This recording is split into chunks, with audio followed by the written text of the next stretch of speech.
នៅវីដេអូមុនខ្ញុំបានធ្វើសម្រាប់ដាក់ប៊ិចដែលមានកន្លែងអាចដាក់ទូរស័ព្ទបានហ្នឹងពីกระดาษរ៉ាមប៉ុន្តែថ្ងៃនេះខ្ញុំធ្វើពីកំហបដបទឹកសុទ្ធវិញម្ដងហើយបាននិយាយពីរូបរាងនិងពណ៌វិញគឺដូចតែគ្នាទេប៉ុន្តែយើងចង់ដឹងថារបៀបនៃការធ្វើហ្នឹងខុសគ្នាមិនខ្លះយើងមកមើលទាំងអស់គ្នានៅក្នុងដៃខ្ញុំនេះគឺកំហបដបទឹកសុទ្ធពណ៌ផ្ទៃមេឃហើយនិងពណ៌សហើយឃើញខ្ញុំយកឈើការ៉េមកនេះគឺខ្ញុំយកមកតម្រង់កំហបដបពេលដែលយើងបិទទៅឲ្យវាត្រង់អញ្ចឹងបើអ្នកទាំងអស់គ្នាមានអីយើងអាចប្រើនឹងក៏បានដែរហើយយើងបិទពណ៌សចំនួន3ហើយពណ៌ផ្ទៃមេឃចំនួន4ប៉ុន្តែយើងបិទឲ្យបាន3ហើយយើងត្រូវផ្គុំវាចូលគ្នាមកផ្ទាំង3ជួរអញ្ចឹងមកហើយចំពោះផ្នែកដែលមានពណ៌ផ្ទៃមេឃសុទ្ធហ្នឹងគឺយើងធ្វើអញ្ចឹងតែមួយទេតែបើប្រទេសដែលមានលាយពណ៌សពីរនៅកណ្ដាលនេះយើងត្រូវធ្វើអញ្ចឹងឲ្យបានចំនួន8មកណាបងចំពោះការធ្វើសម្រាប់ដាក់ប៊ិចនេះគឺងាយស្រួលធ្វើទេបងដោយសារតែ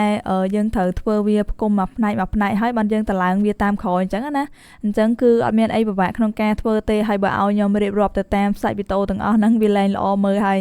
អញ្ចឹងបងអាចមើលតាមការបង្ហាញរបស់ខ្ញុំនៅក្នុងវីដេអូហ្នឹងបានពេលផ្គុំផ្នែកផ្សេងហើយអស់យើងចាប់ផ្ដើមមកធ្វើបាតហើយបាតថ្ងៃនេះគឺខ្ញុំប្រើกระดาษឡាំងអាប្រភេទក្រាស់បន្ទាប់មកខ្ញុំប្រើសាច់កណាត់កវ៉ោយនេះវារាងកម្ៅដែរយកមកបិទស្របពីក្រៅกระดาษឡាំងហ្នឹងហើយចំពោះសាច់កណាត់ហ្នឹងគឺខ្ញុំកាត់ចេញមកពីកៅអៅចាស់បងធ្លាប់ដឹងហើយដោយសារតែខ្ញុំអាសាបាននិយាយនៅវីដេអូមុនដែរហើយកំហបដបទឹកសុទ្ធអីហ្នឹងក៏ខ្ញុំយកមកពី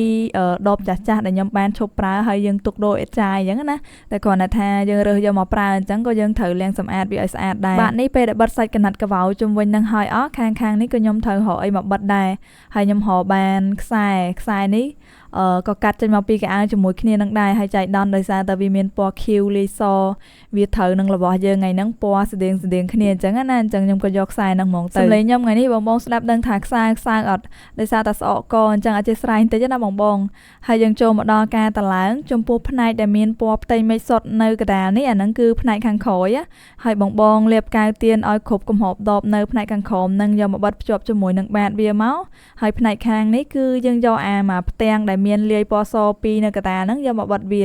ហើយបញ្ជាក់បងថាធ្វើរបស់នេះគឺខ្ញុំអត់មានចំណាយលុយទេណាដោយសារតែរបស់ដែលយើងយកមកធ្វើហ្នឹងសុទ្ធតែជារបស់ចាស់ដែលយើងអាចរកបានពីរបស់ដែលយើងចោលឈប់ប្រើអញ្ចឹងណាហើយបើថារឿងចំណាយគឺខ្ញុំចាយទៅលើតែកៅទៀនទេហើយធ្វើរបស់នេះមួយគឺខ្ញុំប្រើកៅទៀនអស់ខ្ទង់ប្រហែលយ៉ាងច្រើន2ដើមអីហ្នឹងអញ្ចឹងអស់តែ1000ទេនិយាយទៅចំណេញមែនតើហើយបានរបស់ប្រើប្លែកទៀតណាបងហើយខំបវល់ឲ្យមើលឡើងមុខក្រោយលេចកើតជើងត្បូងលើក្រោមនេះជួយ comment ឲ្យខ្ញុំតិចមើលថាប៉ុណ្ណឹងស្អាតនៅបានបានបន្ទុកកុំភ្លេចចូល comment ប្រាប់ខ្ញុំផង